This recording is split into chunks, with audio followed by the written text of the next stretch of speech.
pass it on over to Ali, Sam, and Carrie to kick us off. Right on. Thank you so much for providing this platform, this opportunity. We're really excited to be here and talk about our experience, talk about the Young Adult Leadership Council, and talk about the Early Assessment and Support Alliance in Lane County. So we are YALC, or the Young Adult Leadership Council, specifically of Southern Oregon. There are multiple different YALCs in Oregon. So the Young Adult Leadership Council is made of young people with lived experience, specifically within the Early Assessment and Support Alliance. I think we will likely refer to that as EASA moving forward. So they have experience there and with psychosis, and this council is also made up of their allies. Our primary purpose is to shape the direction of EASA, emphasizing participatory decision-making and the importance of peer support. There's also a large focus on community education. So in this presentation, we're going to talk about psychosis, we're going to talk about the EASA program, and then we'll talk about the work that the Young Adult Leadership Council of Southern Oregon has done and continues to do. So with that being said, let's see if I can get my screen to share. It's been a while since I've used Zoom. Let's see. Okay. Is it good? Okay. Right on. Okay. So I guess we can start with introductions. I am already here. So my name is Ali Kinsman. I work at EASA here in Lane County. We are housed in the University District Peace Health building. I am the peer support, or a peer support on the team. And I am kind of the liaison between the Young Adult Leadership Council and the EASA here in Lane County. Hi, my name is Sam. Pronouns are they and she. I'm a member of the Young Adult Leadership Council. I'm also a co-chair for the Healthy Transition State Steering Committee. I help with Sarah on the podcast we do there. And professionally, I work in the natural resources field.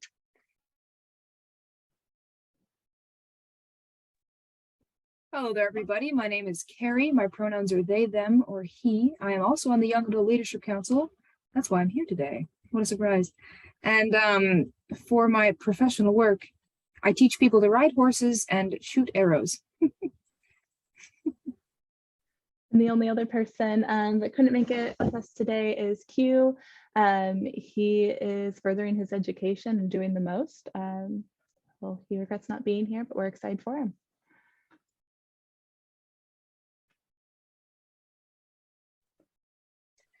So there's a lot of stigmas around psychosis, and I want to open up with just asking the room, what stigmas about psychosis have you heard? And you can drop them in the chat, or you can unmute and chat them out. Either one is fine.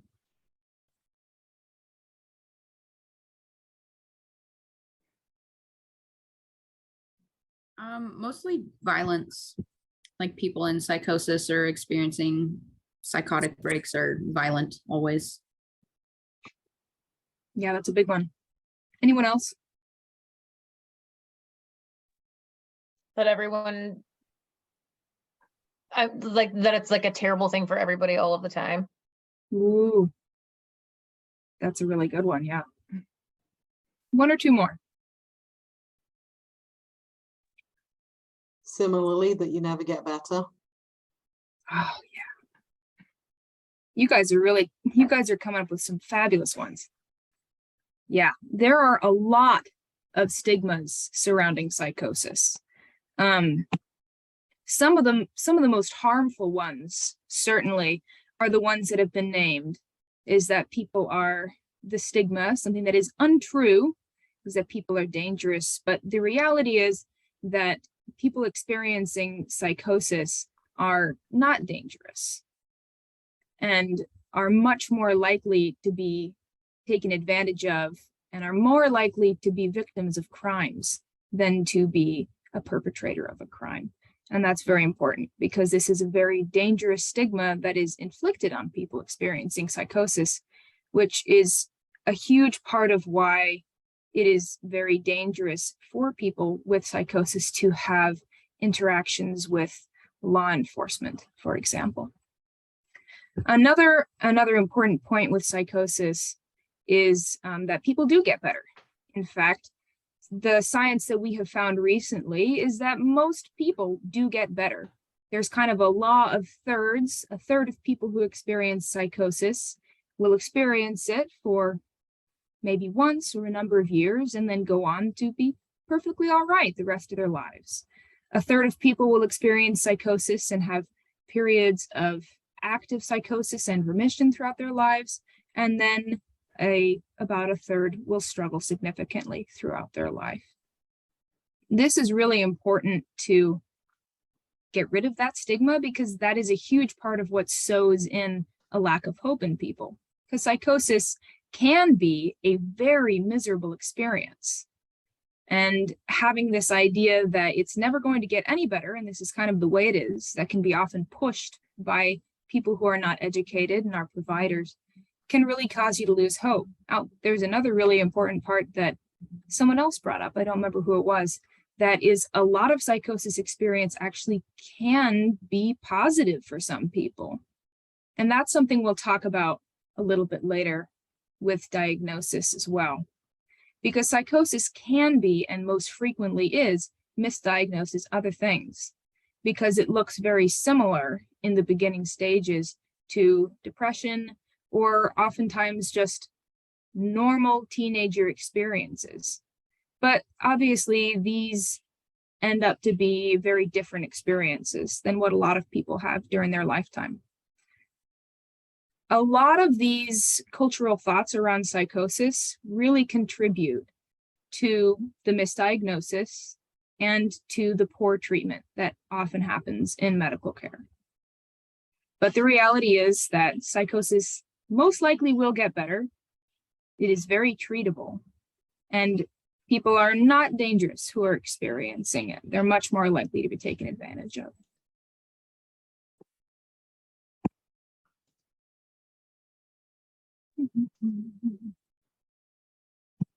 So I'm going to go ahead and pass it on to Sam. Okay, so let's go over what EASA is. So EASA is strength-based program that helps people ages 12 to 25 who are experiencing early signs of psychosis, and we really try to help them stay on their chosen life paths. It's a community-based 2-year program. It's participant-centered with team-based care, and services are provided regardless of insurance coverage. Psychosis looks, or sorry, not psychosis, EASA looks different in every county, but every county in Oregon has a program. Usually there is a prescriber, psychiatrist, a therapist, and an occupational therapist. Sometimes you will have some peer support specialists, people with lived experience or age range that is appropriate to have peer relationships with younger folks. Or you will have some career advising and school advising. Sometimes there will be nurses. And at the Peace Health building, they're in a really great spot in Eugene because there are other groups that work together within that building to have cross care. So like, for example, when I was there, I attended some yoga classes just down the hall, and I attended a creative writing class just down the hall. So there's a lot of, room for good communication between different programs and providers to help people get holistic care that's tailored to fit their needs and their skills and their goals. And I think the biggest takeaway about EASA is that we look at the person as an individual, look at helping with the psychosis symptoms and everything, but we also ultimately help them through young adulthood, which is very hard, and that transition is hard in general. So that's why having goals and, you know, talking about how they want their life to go, that's very important in, you know, learning about autonomy and identity at that age.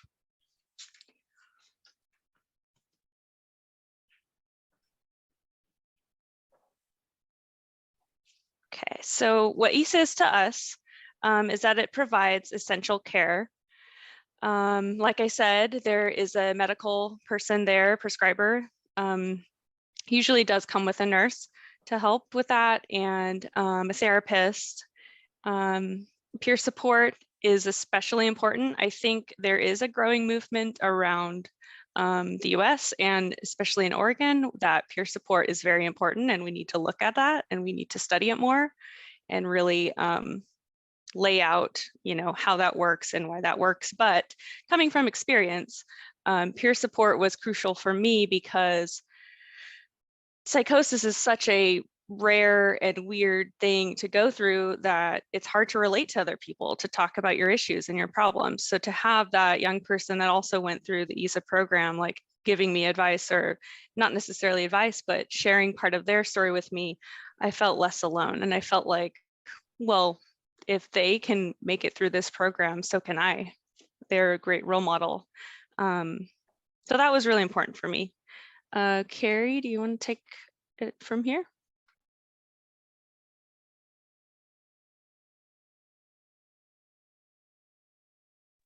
Yes, indeedy doodle. So the early signs of psychosis, like I said earlier, the early signs of psychosis can look a lot like normal teenage experiences or other mental illnesses, which really contributes to a lot of the misdiagnosis that happens when people start experiencing psychosis. So this can look like a drop in grades or job performance, new trouble with focus or concentrating. That's different than a person who's always struggled with focus or concentrating. Suspiciousness or paranoid thinking or uneasiness with others. A good example of this is when I was experiencing psychosis in the first year, my brother and his partner were living with us, and I started to worry that they had some plot going on to steal my parents' house. They did not. Withdrawing socially, thoughts or feelings that are new or out of character, a decline in personal hygiene, or difficulty telling reality from fantasy, confused speech or trouble communicating. These last couple ones and the suspiciousness or paranoia, these ones are the ones that are much more typically identifiable with psychosis. The main symptoms of psychosis that I think most people are familiar with are hallucinations, which are seeing or hearing things or even feeling things that aren't really there or that aren't a part of the shared reality that everyone else experiences. Because hallucinations, they feel like they're really there. And that's something that, that's some language that I've heard a lot of people use that I like. It's more inclusive and supportive. Part of hallucinations can also be distortions. A distortion is kind of like that classic, oh, I feel like I see the walls are like moving or closing in on me. That's a part of hallucinations. That's a distortion, something that's really there, but is doing something or appears to be moving in a way or shrinking in a way that it's not actually. A delusion is a belief that isn't based in facts and isn't shared by a community. That is a very important distinction. Delusions are different than something that isn't based in fact. There's a lot of religions that aren't based in fact, but believing in a religion does not make you have a delusion. The difference is that a delusion is something that one person believes rather than a religion is something that a group or a community believes. So for example, I really struggle with some delusions of feeling like everything in the world going on is my fault. That's just me. Thankfully, there's not a large group of other people who think that too. I hope. And the last one is paranoia. Fears that aren't based in reality or trust, having a mistrust of people or their actions. Like I said, great example for that is there was no really reason for me to feel that suspiciousness about my brother and his boyfriend. But at the time, it felt really factual because a huge part of psychosis is the frontal lobe really struggling to engage, and that's our thinking centers. So things can seem really logical when they're not, which is a huge part of why it's very important when someone is experiencing psychosis, when they're experiencing delusions especially, to not try to reason with people, because it's just going to be very upsetting.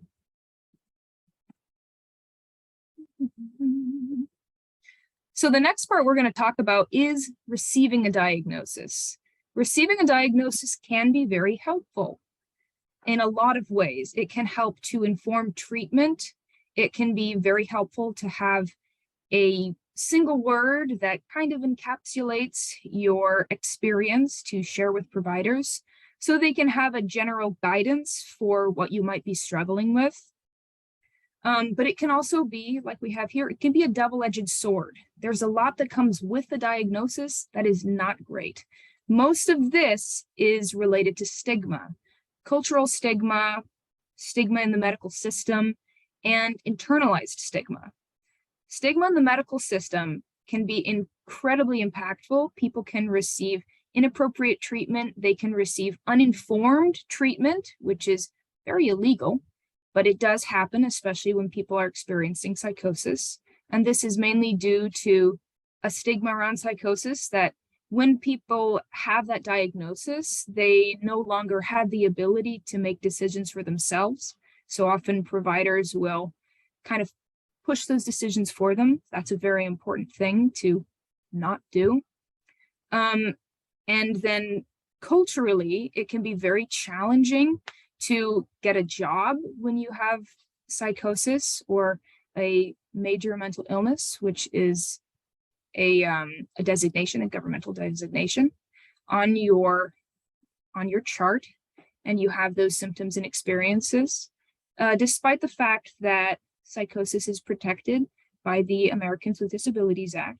People still manage to get around those laws pretty frequently. The most impactful, though, I think across the board, is the internalized stigma.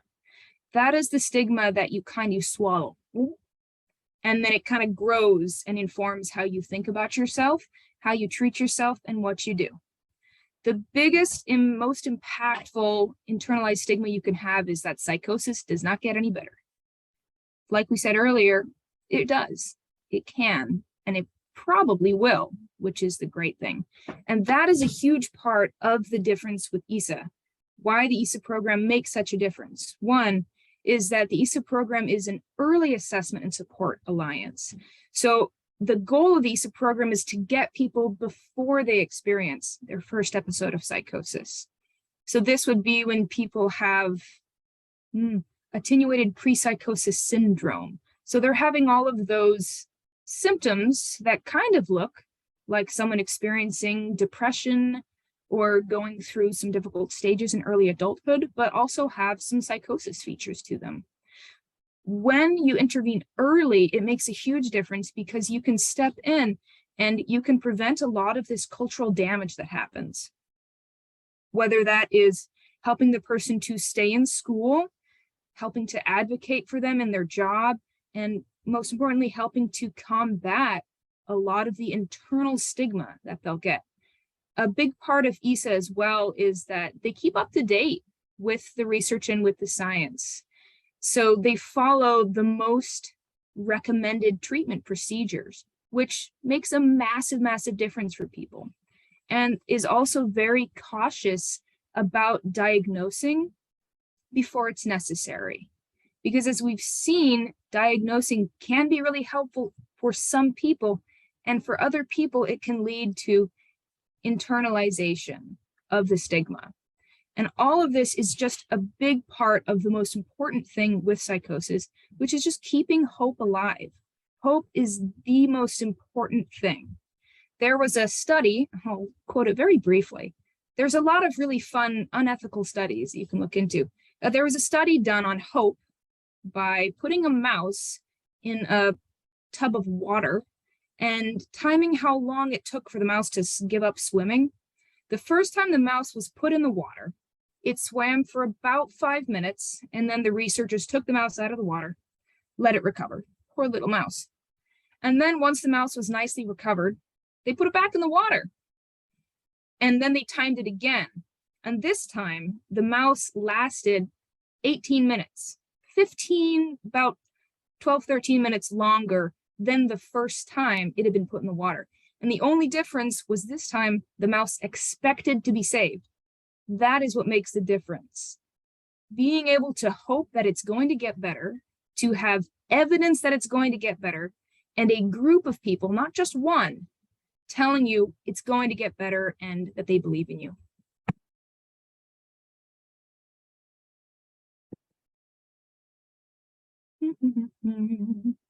Now, the next part of this, I think Sam and I are going to tag team on this bit, is medication. Medication management is very important for a lot of people. And for a lot of people, not using medications is very important. People respond differently to medications. The most important thing is informed consent. Informed consent is incredibly important. And as I said earlier, is often overlooked. There are laws that require providers to list every single side effect of a potential medication that someone is getting on, of a antipsychotic that they're getting on, because this has been historically such an issue. Medications can be very crucial for a lot of people. A lot of people use medications and they can kind of be like a very supportive aid for some folks. But for some people, they don't use medications. For example, I don't use antipsychotic medications for myself. They can also be very controversial, not just within people who use them, but within the community who prescribes them. And this is because they have a slew of side effects that can be very damaging. And there's also a very in-depth history to the different medications, especially the older, the first generation antipsychotics, that is very negative. For a lot of people, the go-to is to stay on medications throughout their lives. But recent science has shown that the best outcomes actually happen when medication is taken for a short period and then weaned off of. But for a lot of people, it's most useful to have it long-term, and that's totally fine. Some people are going to use medications like, for example, you might sprain your ankle, you might need to use crutches for a while, and some people are going to use medications more supportively long-term. Like some people might need to use a wheelchair. There's nothing wrong with that. The other point is that medications don't always have to be taken, and that's totally fine. It should always be up to the person, never up to the providers, never up to their family. It's your body, you're in control of it. When I first got diagnosed with psychosis right in the beginning, I was very hesitant to take medications. I don't respond well to pharmaceuticals. And I had a group of friends invite me over to their house, which turned out to be under false pretenses. And it was actually kind of an intervention of sorts to try to convince me to take medications. And that was incredibly inappropriate, but it's all too common. And for a lot of people, it's not necessarily their friends, it can be family or providers. And that's just due to the stigma, again, that people experiencing psychosis don't have the capacity to make good decisions about themselves. Regardless of whether you are in the midst of a psychosis break or not, it is still your decision 100%, whether you want to take medications or not. Yeah, I'd just like to add a little bit to that. So just thank you, Carrie, for explaining that. That was really thorough and I really appreciated that. My own experience kind of has varied throughout time. I've used it as a crutch and as, wheelchair. Initially, I really needed to take medications every day, and a combination of antipsychotics and antidepressants, mood stabilizers. And I did that for a year or so, and I was feeling great, and I was having a lot of negative side effects. Weight gain is very common with antipsychotics. this was fueling more depression because it wasn't my body anymore. It was medicine making me look very different and feel very different with high cholesterol, and that wasn't cool. So I worked with my doctor, which is really important to work with your doctor, to wean off of that. And so I did that, and I was off medication for about 2 years, and with no problems, until I had some trauma happen and started having some more symptoms crop up, and decided like, well, let's go on a lower dose again. So I did that for a while. And then, yeah, most recently, I think within the last 6 months, I've tapered off again. And now I just have a PRN, which is a take as needed, kind of in case of emergency situation. So I haven't used that, but I have it as a backup just in case. And that's a different, just one example of like one person's experience taking medication. One thing I'd like to add on to there is it's very important that people wean slowly off of antipsychotic medications. And this is important not just for providers to know, but for the people who are taking them as well. I had the experience when I was taking antipsychotic medications that I just stopped them suddenly. It'll make you very, very sick. So it's very important to educate people fully about the importance of very slowly decreasing a dose of medications before they go off of it.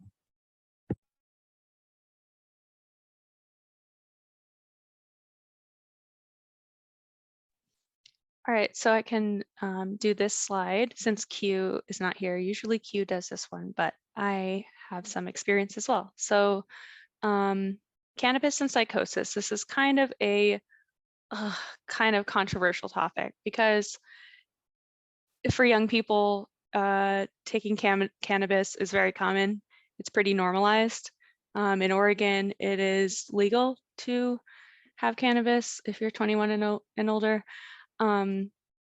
So it's kind of tricky because during this transitional age, your brain is developing still, but you're maybe trying some drugs and alcohol and stuff. And for myself, I had been, smoking weed for a few years and I was doing just fine, normal. Stopped for about 5 years because of personal choices. And then one night just decided, screw it, I'm gonna do this again. And I took too much and had a whole bunch of edibles and stuff. And it was not good. It was not good. But this kind of created the perfect storm with cannabis because at the time I was not sleeping enough. I was not eating enough food. I was exercising a lot at work, hiking around, doing surveys, and I wasn't taking care of myself. I had a lot of stress at work with some harassment going on. So all this stuff was very, it just all culminated into the perfect storm. And with cannabis, that actually catapulted my initial episode of psychosis. So didn't sleep for 5 days and in and out of the ER. And eventually, months later, I found EASA, but it's just, that's one example of like, during that 5-year break of not smoking, my brain changed. And with these other life stressors and situations going on, it just created this perfect storm that unfortunately caused psychosis to happen, which was not fun. But cannabis can look differently for many people. It can be a form of self-medication.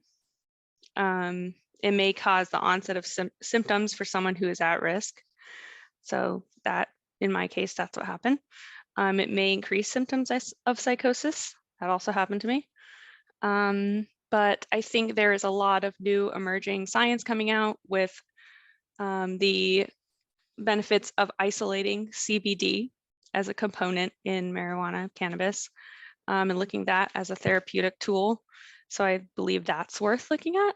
But, our strategy and what we are trying to kind of, one of our projects we're working on, and we'll talk about later, is looking at harm reduction strategies, charting your use of cannabis, and maybe looking at the amount you're taking in and maybe transitioning just to CBD or something. So that's just one way. Our motto is start small as you can. So that's pretty much it for that slide.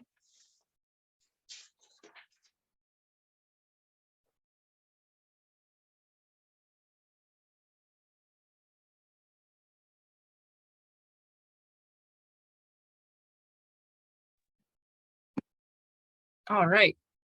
So receiving support from providers, family, and friends. Receiving support is probably the most important part of treatment. Individualized care is very important. So individualized care is something that is tailored specifically to you. The EASA team focuses on the goals that a person sets to stay on the chosen path. So for some people that might be staying in school, for other people that might be getting a job. For me, my individualized care ended up being ride your horse every day. See if that helps. And it did help quite a lot. The important thing in individualized care is that people feel listened to, they're honored and supported in a way that they want to be supported.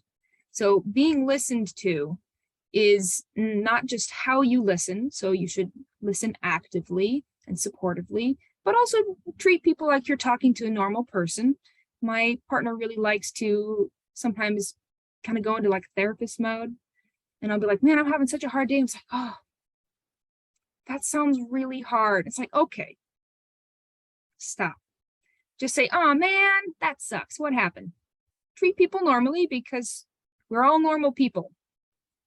And we can all tell when someone's trying to be a therapist too. Feeling honored is just as important as being honored. Oh, sorry, Allie. I know I'm talking so much today. Whoopsies. Feeling honored just as important as being honored. So someone feels honored when they're given the space to talk about their feelings and experiences. And they are being honored when they are treated with respect and treated like a real person and given autonomy and the support that they want. Now, this is different than the support that you might think that they need. That's an important distinction.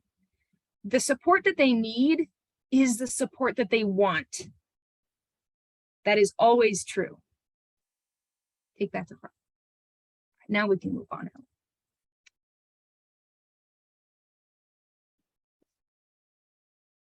Okay, so let's talk now about the Young Adult Leadership Council. So that is this group, minus Q. So we're a group of young people with lived experience with EASA and their allies.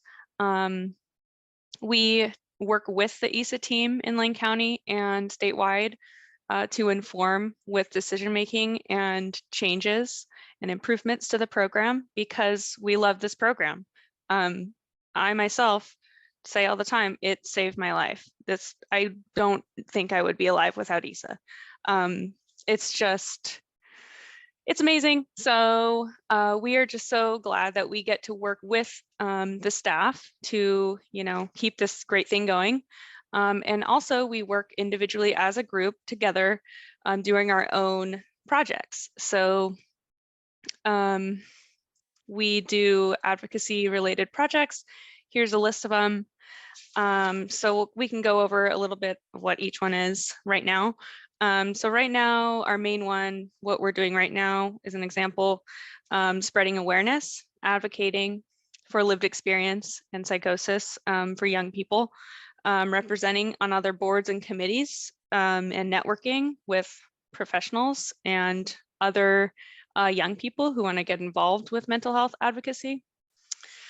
We're also doing the Cannabis and Psychosis project, which is going to be the form of an app. Right now it is a worksheet, but like I was kind of talking about earlier, it's a harm reduction strategy used to track, how much did you imbibe? What were the effects? Was that agreeable, disagreeable? Are there any changes in the future you want to make? And so right now it's an excellent worksheet, but we're trying to get it into an app. So it's super easy. And you can chart how you have been, experiencing cannabis and just kind of be more cognizant as, you know, a cognitive behavioral therapy tool, kind of just being more aware of what's going on. And so the other one is what we're doing right now too, presentations, also conferences. We also do presentations for Peace Health sometimes and for the EASA team. And we might be attending Peer Apocalypse, which is happening in Seaside next month. We're really excited about that. And yeah, so another one is standardizing the transfer process when someone in the EASA program moves, gets another job or goes to school somewhere else, or just generally needs to move to another county. And, you know, making that transition from one county to another, one EASA team to another, you know, more smooth and not clunky and not traumatizing with like more intake forms after intake forms. Yeah, so Carrie, you want to explain the last two? Yeah. So one of the things that EASA does is when you join the program, you get like a little welcome package. It has a bunch of information about psychosis and the program. And it also has welcome letter. So it used to have just one welcome letter, but this year, the Young Adult Leadership Council, we worked on making more welcome letters. So we each wrote an individualized welcome letter that kind of briefly touches on our experience and gets to sow a little bit of a seed of hope, which is very important. So now when people join the program, they can read a letter from us that will help them to have a little bit more hope for recovery and also not feel so alone. I think earlier we kind of talked about the, you know, how uncommon psychosis can seem, and that can make it feel really isolating. The cool thing is that psychosis is about as common as redheads are. In fact, it's slightly more common than that. Roughly 2.5% of the population will experience psychosis in their life, and roughly 2% of the population is a redhead. So if you're a person experiencing psychosis and you know a redhead, you probably know someone else experiencing psychosis. But because of the stigma, it can be hard to know other people, and they might not divulge that to you. The other thing we're working on is we are going to be present at the Eugene Pride Festival, which is very cool because going to Pride can be really important for a lot of people to build that community and to be able to really kind of accept yourself. It could also be a very frightening experience, not just because of the impact on how you think about yourself when you come out and then join into a community of other people like you, but also because of the current political state of things. So our goal is to be present there at Pride and to support any people in the EASA program who also want to be at Pride. Yeah. Safety in numbers and all of that. There's one thing I wanted to mention on the previous slide that's about the Young Adult Leadership Council. The difference between EASA and a lot of other organizations is that it is directed by lived experience. That is what makes it great. Nothing else. I mean, everybody in there is really wonderful too, but what makes the difference is that it is founded on lived experience. So the Young Adult Leadership Council directs where it goes, directs how it is thought about, and makes changes in ways that are useful to the people who are receiving services. That is really important. That's all. Thank you.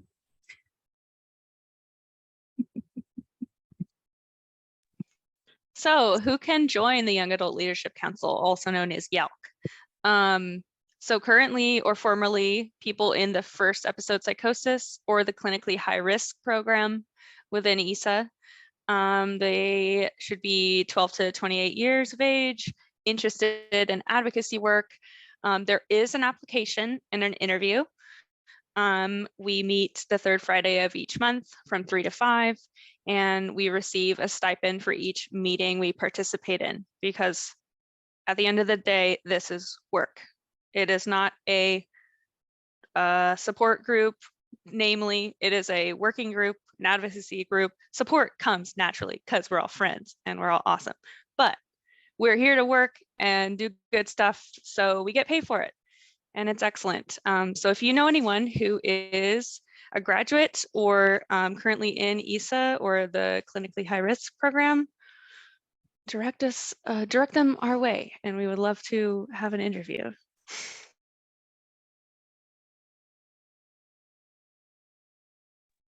Any questions?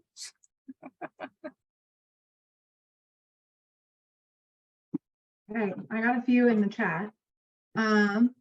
So first up, is YALC involved with any types of legislative advocacy? So in the past, the statewide Young Adult Leadership Council has been involved in some advocacy. What we do as this smaller group, we're a Southern Oregon group based out of Eugene. We do local projects mostly, but each of us is like involved in different communities. So like I'm also on the healthy transition side of things. So I will do advocacy related to healthy transitions while representing Young Adult Leadership Council. But that is something that we have been talking about more, and we might do that type of work.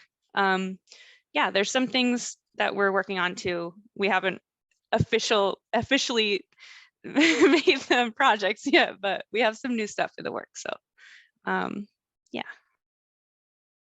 Awesome. Okay, a couple of other questions that I'm not sure if you all would have the answer to, but we can also follow up afterwards. So is the EASA program adapted to meet culturally specific needs of young adults and families? Allie, you want to answer this one? Yeah, it is. Yes, there's a cultural assessment that has just been implemented in the last year, just to get a better idea of each person, the different groups, people that they're associated with, the different communities that they're a part of, their values. This way we can keep that in mind right from the get-go. I don't know what else to say. It's a person-centered group, so it's just meeting the person where they're at, and that's it. I'll make a note here that that's also incredibly important for assessment, diagnosis, and treatment because of that important distinction between a cultural belief and a personal belief. It's very important to have an in-depth knowledge of the beliefs of a culture that someone is a part of. On a similar note, what barriers have been identified related to engagement and participation with communities of color?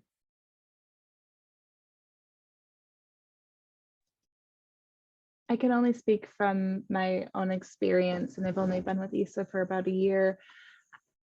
There is a massive stigma about specifically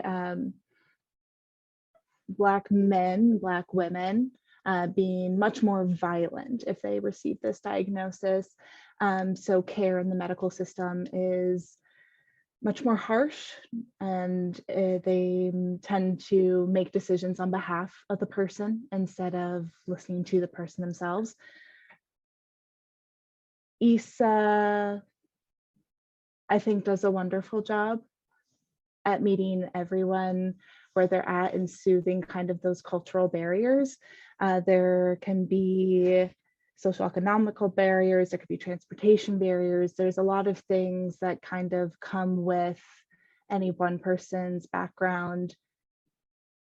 And we work as hard as we can to meet someone where they're at and get them the availability to come into the office, come and join groups. If we have to provide transportation, that's awesome. If we have to get them set up with RideSource, not a big deal. We need to connect them to other organizations within the community to build up their supports. It's just what happens. It's just what EASA does. So there are barriers for sure, and we do everything we can to address those.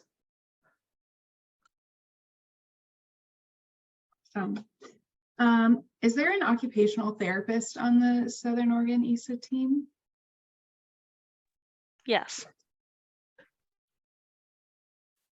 Cool. Okay. So what's a demographic breakdown of YALC? Granted that you all are a smaller part of a bigger YALC. Yeah. I know that you touched on it, but YALC has different regionally specific YALCs or like sub YALCs that make up the statewide one. Yeah. So they look really different. Yes. So our group, the Southern Oregon group, is small. There's 3 plus Allie and sometimes Michael. So we're small. We're constantly trying to recruit. It's just really hard. We're small, but we are mighty.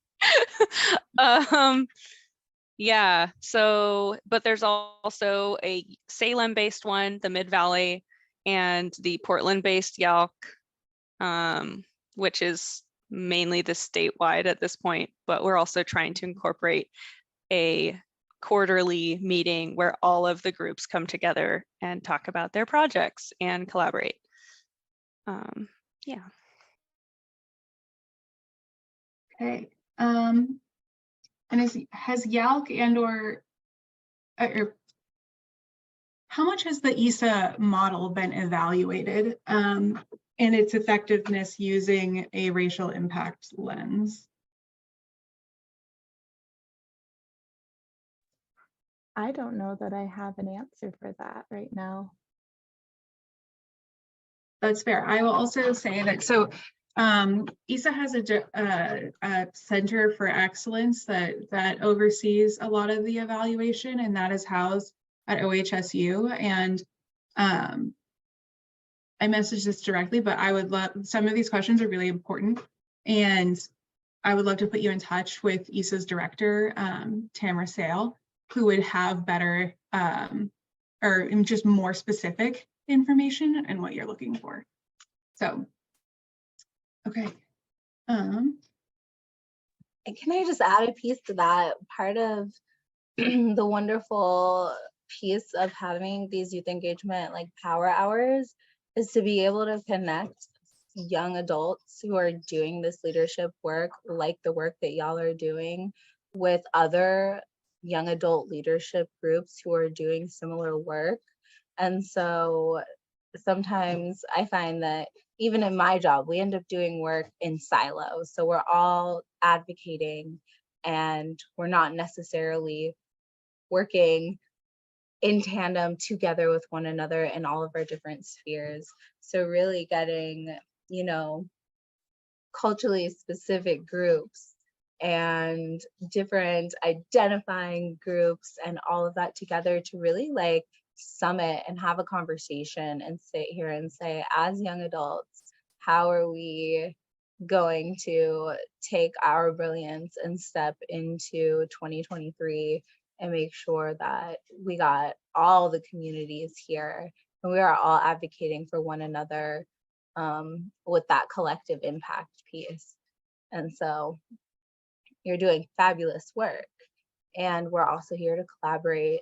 And so Allie, if you would like to get in touch with me afterwards, we can also talk more about engaging with different communities throughout the state and different folks and cultures throughout even rural regions in the state of Oregon who do identify as young folks of color who might be having these early signs of psychosis, but because of racial stigma, might not be recognized as that and more so as a behavioral issue. So I think that that was a really good question and a really good place for us to follow up and really have those intentional, just collaborative pieces. Super awesome. Absolutely. So does the Southern Oregon EASA have events that bring like the youth and young adults together, and how do they celebrate the young adults? So yeah, most recently we did a workshop seminar type thing where we basically met with some EASA participants and kind of did a tailored version of this presentation, kind of saying like, hey, this is our lived experience, this is what we do, this is YALC, welcome to EASA, hope, and all that jazz. And we just try to build a community. And I guess there are, so within like different counties, there are like groups, and some of those are tailored to the area. So in Eugene, there's quite a bit of people who like to do art, and there's some people who like to do Dungeons and Dragons. So there was an art mixed media group for a long time and Dungeons and Dragons group. And there for a while, there was a music group, jam session type thing. It's just, yeah, it's basically periodically the EASA team will send out like little surveys, like what group do you think would be fun? And then people can write in their ideas. And we make tailored groups for that. So that's another example. I don't know if Ali or Carrie, if you want to add on to that question. I am really excited this summer. We have a walking group. We're doing community lunches. We're going to go on a hike over at the Trail of 10 Falls. We're just going to do a smaller version. We'll hit 7 of the falls. It's a big ask. And we have an art group. We have a Sources of Strength group as well.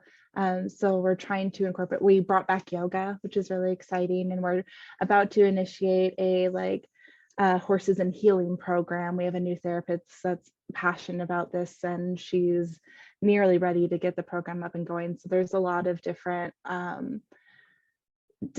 outlets for hopefully people to join and create their own community and create relationships again, because a lot of the time when you first get into the program, you're feeling quite isolated, and to build that sense of community, to make friends, to not feel maybe as like lonely or weird because of this experience. You might not know anyone else that's experiencing it. To have the chance to meet up, we try to provide lots of opportunities for that, and doing so in a normal way that normal like teenagers would want to do. Nothing weird.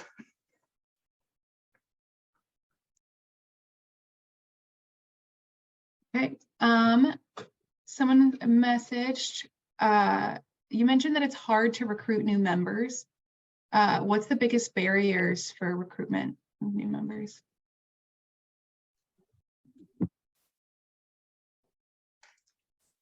I think there's a couple of barriers. I'll go ahead and take this unless Sam, you want to answer as well. If without actually having the direct feedback from people, I would say that the hardest thing is people are experiencing psychosis, which is a very overwhelming experience and can make it difficult to have the time or the energy to do something like this. So asking somebody to submit an application and go through an interview, well, very necessary to make sure that we all have a similar goal and a similar ability to participate, is a big ask. And asking people to speak in front of a room of 28 people, and a lot of us might have social anxiety, that's a big ask. So I think a lot of it is just, it is intimidating for anybody to be a part of a leadership council, especially for people who have had negative experiences with groups and who are experiencing something that's just a lot to deal with emotionally and mentally.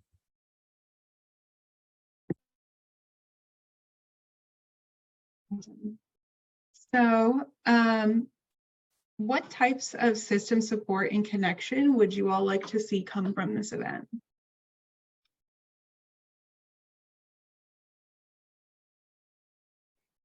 Well, one of the things, we do is provide this type of presentation. So if you have a work group or other people that you would like to do some stigma busting with, or advocacy work with, like, let's talk about it. We love doing these presentations. We can tailor it for your group. But I guess we are interested in connecting with other groups. Someone mentioned system of care. I have had one system of care experience, the statewide experience, and I'm going to be frank, it wasn't a great experience.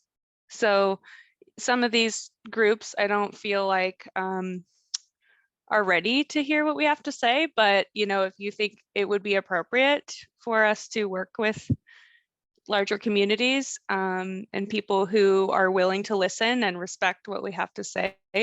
We would love to collaborate and share our wisdom and our lived experience that is very real and we feel is very valuable. Also, after the event, we will have a Google form that gets sent out to everyone. And so if you would like to connect directly with any of our, or with our presenters today on any of this, that'll be your opportunity just to outline, you know, who you are, what you do, and how you want to try to get connected. Another question that was asked, y'all have some really great questions. Are council members offered training on leadership and advocacy?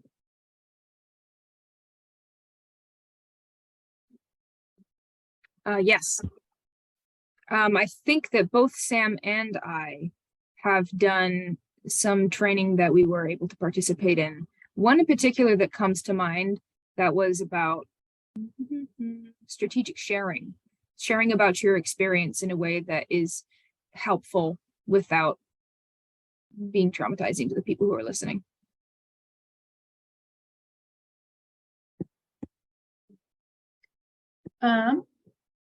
Okay, what can we do as state staff to elevate and support your work? I think all three of us should answer this, but I'll go ahead and start. For me, I would really like to have us have more opportunities to do this presentation for a couple of reasons. It's great education. It shows young people who have experienced psychosis being well-spoken and intelligent and having intelligent things to say and being in leadership, which in and of itself is stigma busting. And it also gives the opportunity for people to be in a place of learning from people who are in a system that often puts them at the bottom rung.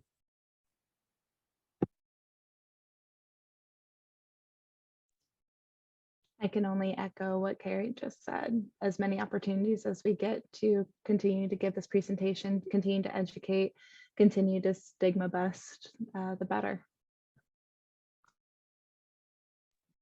Yeah, I think, just more open communication and being respected and listened to, and if available, being a part of decision-making processes like we are within the EASA program, but you know, in the larger community, I think there's room for knowledge to be shared. I think something else, which would depend on what you do in your work, is being aware of the laws that specifically discriminate against people with psychosis. For example, a person with psychosis cannot move to a different country. Many of the different countries do not accept a new citizenship for them. A person with psychosis, it's also, there are some laws against people with psychosis having certain public offices. For example, if you have psychosis, you cannot be the president of the United States. Very telling. So advocating against those sorts of things, identifying them when you see them and speaking out is very important. Being an ally or an ally, I say ally because ally's a great ally, is really important.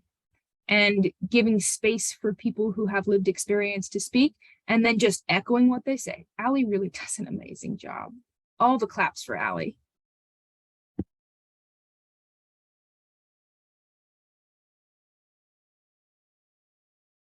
Okay, that is all the questions that I got. So if anyone else has questions, they've all been very respectful. So like props all around. You can go ahead and either unmute or put it in the chat.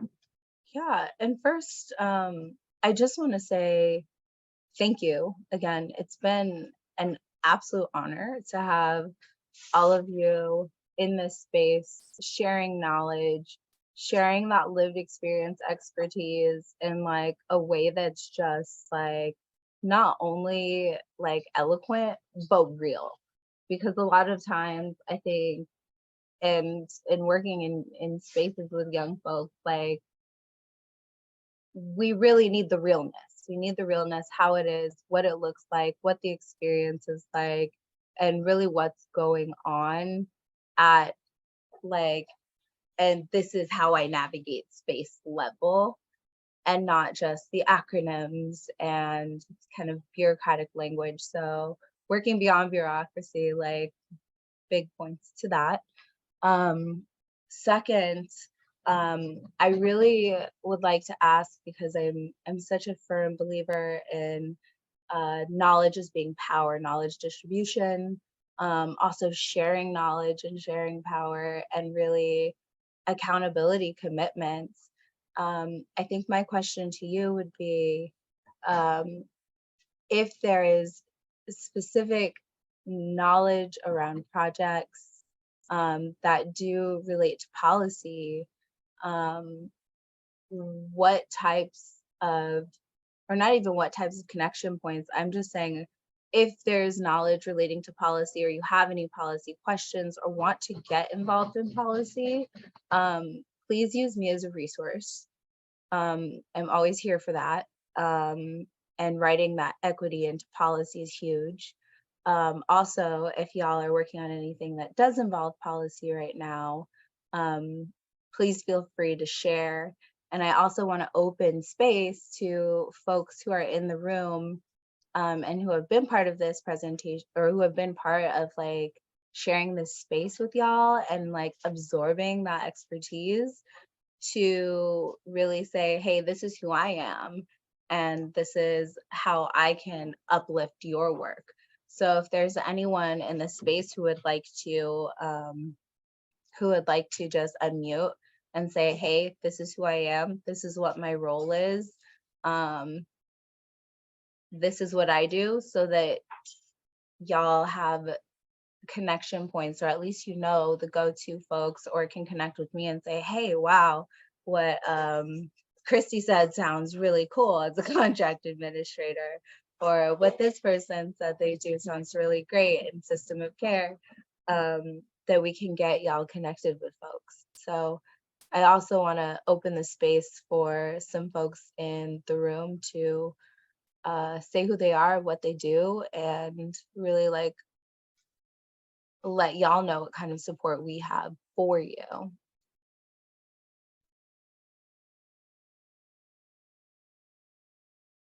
Go ahead, Skyla.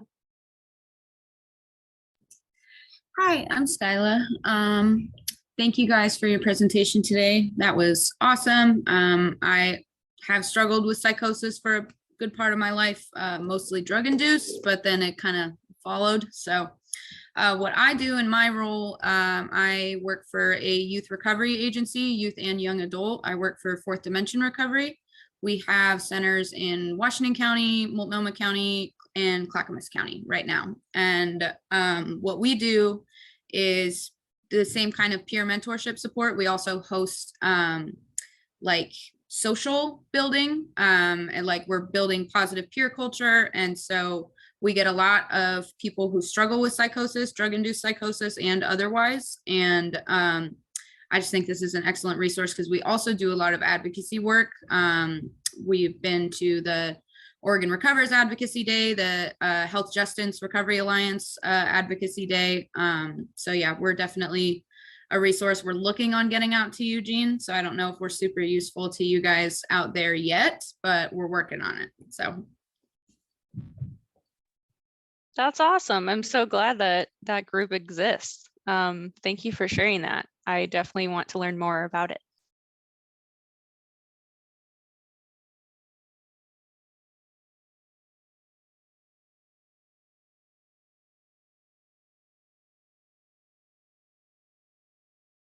Christy, I'm gonna put you on the spot.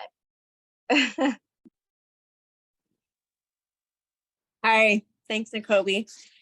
Hi, everybody. My name is Christy Hudson. I use she, her pronouns. I am the System of Care Transformation Manager. So I work in support of the System of Care Advisory Council. I am really new to this world, just started maybe 6 or 7 months ago. So just really so thankful for this presentation today. I learned a lot. So I was really glad I was able to be here. And yeah, I would just love to connect around how system of care can lift up your work and reach more youth and young people out there who also need to know this information and these services. And yeah, would just love to keep this conversation going. So thank you so much. I will be in touch, and thanks, Nakobe, for calling me out. And Christy number 2, I was actually calling out both Christy's. So Christy number 2. All right, Christy number 2 here. Hi all. I put a few things in the chat, but I'm realizing now I'm not sure if everything is just showing up as Nakobe, so it might not have been clear who it was from, but I'm Christy Taylor, she, her pronouns, and I am the EASA's contract administrator at OHA. So my official title is the Young Adult Services Coordinator. So I have the honor of working very closely with EASA, particularly the EASA Center for Excellence and its director, Tamara Sale. But I also have the honor of getting to attend some of the YALC leadership meetings statewide. So I will put my contact information in the chat again, but yeah, I definitely just want to let you know that, you know, we have a pretty open feedback policy, and we're hoping to kind of increase the communication and collaboration policy-wise between OHA and the young adult serving organizations. So yeah, feel free to reach out.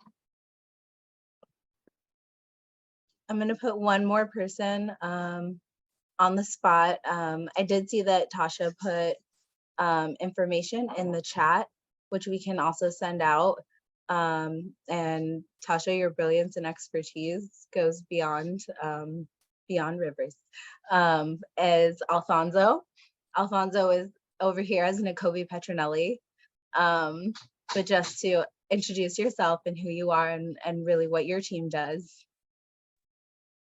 Yeah, hi, Nakobe. I had no idea that Mike said that. Thanks for letting me know. I'm Alfonso Ramirez. I'm the Director of Behavioral Health Equity and Community Partnership. I lead a team, a pretty diverse team of 5 staff. And our job is really to elevate the voices of those that are most impacted by health inequities, to partner with them to create behavioral health systems that are rooted in equity and increase behavioral health outcomes for them, for their communities, and for other people. And this is in alignment with OHA's greater goal of eliminating health inequities by 2030. I really enjoyed listening to all of you today. I was the former Children and Families Behavioral Health Services Manager in 2015, 2016. And the EASA programs were one of our, I think, highlights at the time. They were really doing great work. And so I'm excited to reconnect with the program. I'll tell you one thing that I encounter is that most of the culturally specific programs are for adults. And we don't have many that are geared towards youth and you know, younger children that we know of. But if you have providers or connections to providers, we'd love to connect with them. And there's an opportunity to build out a greater network of providers that are culturally specific that would be a benefit. We'd love to do that as well. And thanks to Kobe. And if there's anything else that you need, just feel free to reach out to me. I'll put my contact information in the chat. Awesome. I also put a link to a Google form where you can submit your information, and the presenters can follow up with you.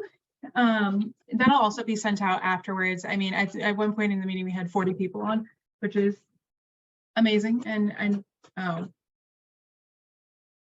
okay, well, I'm seeing that the form. We can send out another form after the presentation, which kind of leads into I know we're at time, so the last piece is if y'all have if y'all are willing to share either slides resources or tools that we can distribute throughout the agency, that would be phenomenal. I do see we have some amazing folks from school-based mental health, who also work with youth, and folks who work with youth advisory councils in the public health realm as well.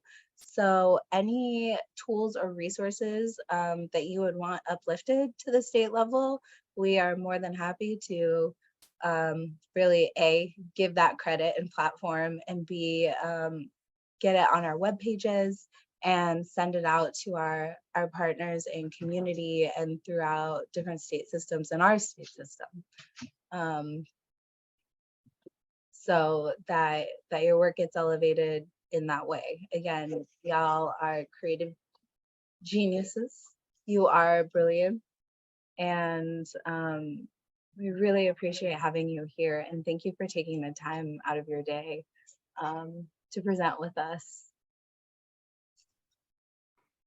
Thank you so Absolutely. much. I think when it comes to resources, I definitely will follow up on my own. If you guys have anything, please, Carrie and Sam.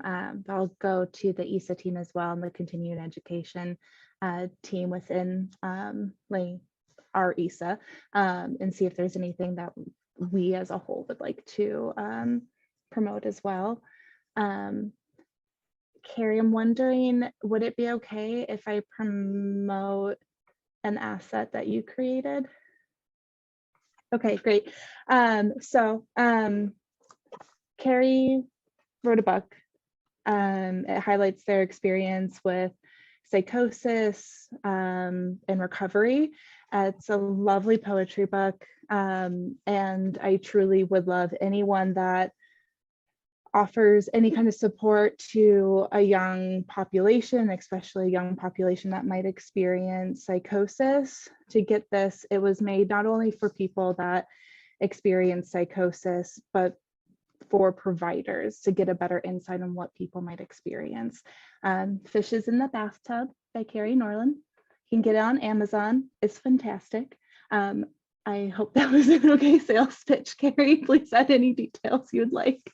But I'd really like to promote that because it is a phenomenal resource. We use it. We have a ton of copies within our EASA. And for anyone that is, thank you, Sam, for anyone that is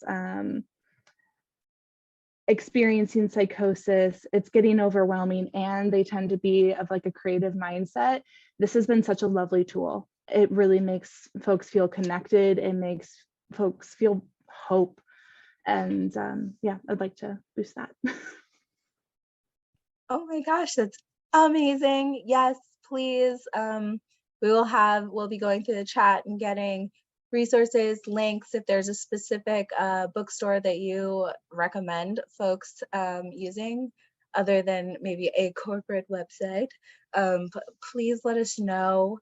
Also, I have one more person. I'm sorry, I forgot to put you on the spot, JP Parsons, who is on my team, my colleague in the Office of Recovery and Resilience, who does a lot of this work with rural counties and peers, just to connect y'all with JP. For past time, I don't have to speak.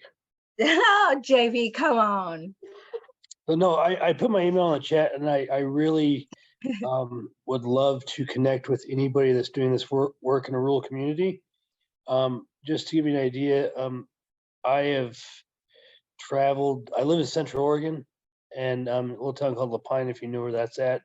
And I have traveled to every county east of the Cascades in the year I've been in this role. And I'm going to focus on rural communities west of the Cascades this coming year. So yeah, please reach out. I will drive anywhere in the state of Oregon to meet with somebody with lived experience. Just whether it's an organization or an individual, even if it's just to hear about an experience where I can take that back and help develop policy to help get better services within the state. So. Thank you. All right, y'all.